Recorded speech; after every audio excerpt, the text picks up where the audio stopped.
What's going on YouTube? It's TH back again with another video, and today I'm giving you my picks for week 7 of the NFL season. Hopefully you all are excited for this weekend's football, and hopefully you all enjoyed today's video. If you do, hit that like button. It really would help me out a ton. And if you're new to the channel, like what you saw, want to see more of it, just hit that big red subscribe button. We're up and over 300 subscribers, climbing our ways up to number 400. And lastly, let me get your picks and some takeaways for this upcoming weekend, especially on a couple of games. I'll let you know which ones I'm really seeing as coin tosses. I'm kind of 50-50 on. Love to have your input on those coin toss games, so comment your takeaways and thoughts down in the comment section. Let's jump right into it. Thursday night football. I'm recording this on Wednesday night. Baker Mayfield out. Kareem Hunt out. Questionable on Jarvis Landry, OBJ, and Nick Chubb. Also, Jeremiah Owusu-Koramoah is out. Because of that, I think I just have to go with Denver. Teddy Bridgewater is better than Case Keenum, so better quarterback. And also, if you're new to these videos, I am going to be talking a little bit about the spread. I would just take Denver here +2, lay the points. But I think the Broncos can get it done on the road. You know, it's tough. These Thursday night games can be tough for the traveling team, but I think Denver, just given the injury status right now for Cleveland, I think it's just a little bit more of a complete team right now for Denver. Also, real quick before I continue, you'll see my record from last week, 9-5, and you'll see my overall record of the season. So, been doing pretty good over the past couple of weeks. Missed on some big ones last week, though, so I'm looking to take a step forward this week. Starting with Denver on Thursday night, Green Bay. They're just a better football team right now. Aaron Rodgers. You know, if we're talking spread, I'd still probably go Green Bay. I mean, just that Washington offense looks lost right now. So, yeah, I'm feeling comfortable with the pack there. This is one of the 50-50 games, man. I love to have y'all's thoughts. I really wanted to go Tennessee just because I was wondering who is going to stop Derrick Henry for this Kansas City defense. Like, who can check Derrick Henry regularly? But then this year, he's just going to a whole new level, which is just even bewildering to think he could get to. And then off the play action, whether it's Julio, A.J. Brown, or both of them, I don't like Kansas City's secondary outside of Tyrann Mathieu. Who's going to be able to slow down A.J. Brown, who got going last week, or Julio Jones if he plays and had some good moments last week? I don't know. But at the same time, Kansas City's first in the NFL in touchdown drive percentage. So if they don't turn the football over, they're better than 3-3, just right there. Now, obviously, turnovers are pretty big indicators between who's good and who's not, right? I don't think Tennessee's defense is one that generates a lot of turnovers, right? Like, Baltimore has this way about them. They have Marlon Humphrey. Odafe always got in the mix. They just have playmakers who generate turnovers. And I just don't look at Tennessee as a team that has a bunch of those guys around. So I'm going to go Kansas City. I'm going to say they play a clean sheet, limit the turnovers. Maybe it's just one, maybe it's none. And because of that, first in the NFL in touchdown drive percentage, they pick on a Tennessee defense. Also keep in mind, no Caleb Farley. So, you know, that secondary gets a little bit thinner for Tennessee. And I don't know who's going to do it, who's going to slow down Derrick Henry, but I'm going to say the Chiefs winning a barn burner between these two teams. 5.5 points, though. If we're talking spread, go Tennessee. Lay the point or get the 5.5 points. They're at home. Feel comfortable with taking Tennessee if we're talking spread. But picking the winner, I'm going Kansas City for right now. Falcons-Dolphins, kind of weird to see the Falcons favored at home or on the road against a team because they're just genuinely not good. But Atlanta is coming off the bye, and right now Miami just feels a little lost. And I don't think Tua played that bad, but now you're starting to hear the reports of Miami and Houston trying to get a deal done before the deadline for Deshaun Watson. And I think that just speaks to how unconvinced they are of Tua. And if they don't buy into him, why should I? So I'm going Atlanta despite them being on the road. Jets, Patriots. I think Zach Wilson will look a little bit better. Had 4 picks. A couple of those were actually off of drop passes from his receivers against New England. But I'm taking New England at home. I think they're a really good 2-4 football team. You're starting to hear that rhetoric get out there a ton, that they're a really, really sound 2-4 team. They've lost some close ones. They almost had the Bucs. They almost had the Cowboys. The mark of a good team, and, you know, past New England teams were winning games that they maybe shouldn't, or winning those close games, finding that 1%, that differential. It just hasn't been the case this year. Rookie quarterback's probably a part of it, but I'm going to say they get back in the winning column this week against the Jets and get the sweep over New York. Panthers and Giants. This is tough. Both these quarterbacks were really bad last week, and I don't know who I have more faith in to bounce back. Both have bad offensive lines. So really, I'm looking at this as Carolina's defense can put Daniel Jones in a position of harm and create turnovers against him, force those fumbles, more so than what I've seen from the Giants defense. They haven't gotten a ton of pressure, especially Azeez Ojulari. I think he played okay the first couple weeks of the year, but he's cooled off over the last 2 weeks. And overall, this defense has taken an unfortunate step backwards for New York. So I'm putting my faith in Phil Snow and Carolina's defense. Pass rush in specific, Hassan Reddick's like top 3 in the NFL in sacks. Brian Burns, you know what he's about. So I'm going to say they can get some pressure, make Daniel Jones uncomfortable, and the Giants offensive line gets picked on some more. Ravens, Bengals.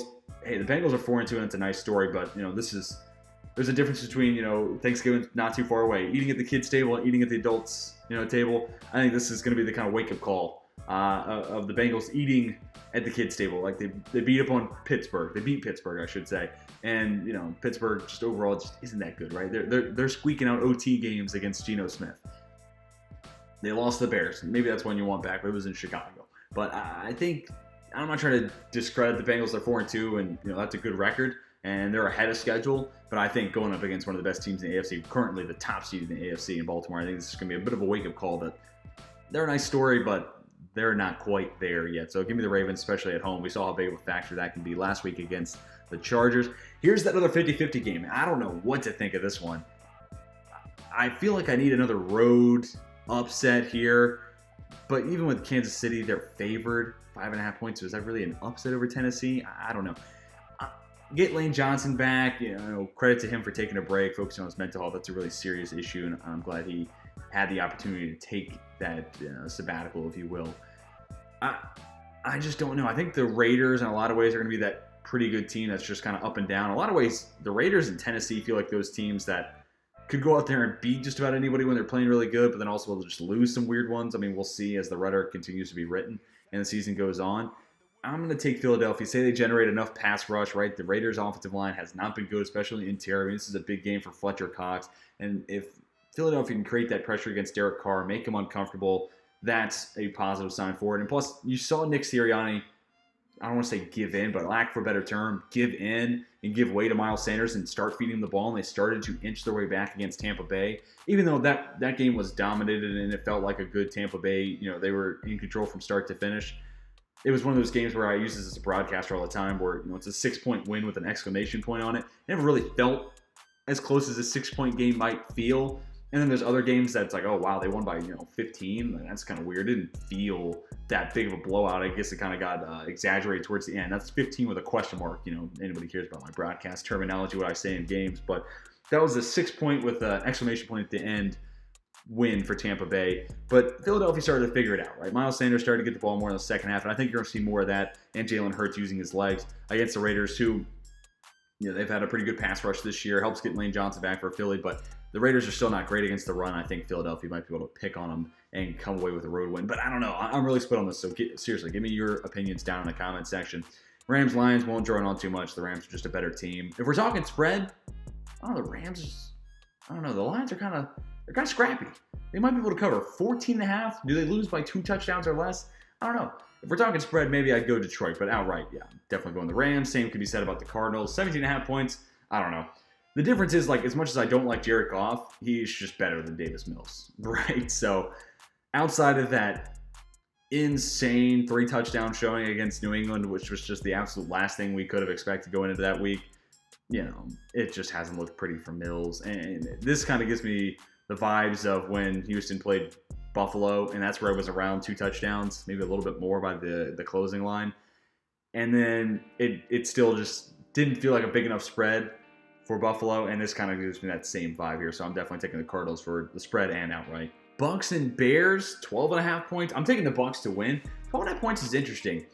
I think Tampa Bay's pass rush is good enough to create some problems for that Chicago offensive line and Justin Fields. And this is one of the biggest tests that Fields has had so far. So given that uncertainty, rookie quarterback against a pretty sound pass rush, I don't know if he'll fully be able to take advantage of some positive mismatches, like who's checking Allen Robinson for Tampa Bay. Jamel Dean's been pretty good, but it's questionable going into every week at this point. And that secondary overall is just rather thin for Tampa Bay, but I just don't know if Chicago is in a position with that offensive line and Fields, where he's at in his progression and his development, to really take advantage of it. So I'd probably take Tampa Bay to cover the spread as well.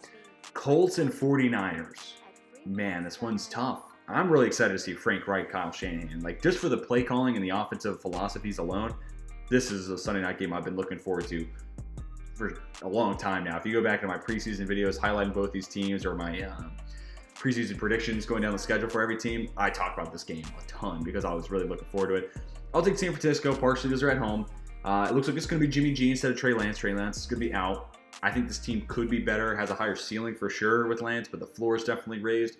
With Garoppolo, it's kind of the same thing we've been saying for a long time. I have Elijah Mitchell in my main fantasy league, so I'm kind of hoping he has a big game. And when talking about that rushing attack, Lance allows you to do more things, but Garoppolo just knows the offense so well that I think when he sees favorable run sets, he's more inclined to check down to something of that degree. And also, since he understands the offense more, maybe you could do more with him in the air. I'm kind of just spitballing here, but because you can open up the playbook more passing-wise, that probably helps out, gets some more creative running situations or maybe some lighter boxes. Just me speculating and kind of spitballing on the fly here, but I'll take San Francisco. I don't know, Wentz did look pretty good against Houston. I mean, I know that's Houston, but I think the QB battle here is relatively even. Maybe give it to Carson because he's a little bit healthier than Jimmy G coming off the injury, missing last week. This is tough. This is definitely a 50-50 game. Give me your thoughts down below. I'll take San Francisco because they're at home, and I think they'll be able to run the ball more efficiently than the Colts will. Jonathan Taylor had a big game, but doing it against the San Francisco front seven is a different beast in itself. Monday Night Football, I'm going with Jameis Winston. This is tough to do. I have a hard time picking Jameis because, it's a crapshoot. You just never know what you're going to get. But he's the better quarterback. Even unless he is just absolutely terrible, Jameis 80% of the time is better than Geno Smith. It takes those super turnover-heavy games for him to fall below the Geno Smith line, if you want to call it that. Seattle is pretty good at home primetime games under Pete Carroll's tenure, but that was all with Russell Wilson. We're in uncharted territory here with Geno Smith. I don't think he looked terrible. Additionally, the reason Seattle was able to claw back and force overtime against Pittsburgh was that rushing attack. Alex Collins and that dual run blocking scheme really gave the Steelers a lot of headaches. I think the Saints, now seeing it on film, are in a position to take advantage of that and say, okay, this is what they want to do if they're going to run the football. And if they start doing this, this is how we counteract it, right? Pittsburgh was living with it on the fly and coming out of halftime, right? Like they didn't even have halftime to talk about it. New Orleans is getting a week of film to look at it and say, okay, if they start doing this, this is how we're gonna counter that. So, additionally, the Saints defense is pretty good, so I trust that for New Orleans as well. So, those are my Week 7 of the NFL season picks. Tell me what you think down in the comment section.